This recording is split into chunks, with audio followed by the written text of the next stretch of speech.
Շատերը գուցե չեն էլ կարևորում սննդի դերը, մտածում են ուտում են ուտելու համար, ուտում են քաղցը հագեցնելու համար, վերջի վերջո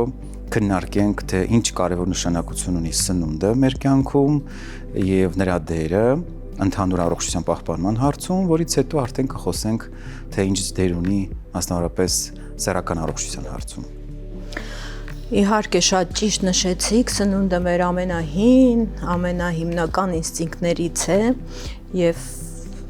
զուր չէ, որ այսօր սննդաբանությանը այդքան մեծ դեր է հատկացվում ընդհանուր բժշկության մեջ։ Ես կարծում եմ, որ ցանկացած բժիշկ այսօր իր կաբինետում ընդունելով պացիենտին, կարծում եմ, թե այսպես ասած յոլա չի գնա, գոնե մի փոքր սննդային խորհուրդներ չտալով պացիենտին։ Համենայն դեպս այդպես եթե լինի, ցանկալի է։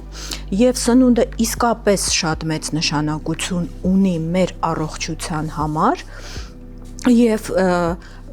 տեսեք, սնունդը շատ մեծ դեր է խաղում մեր մի օրգանի վրա, որը անտեսվում է եւ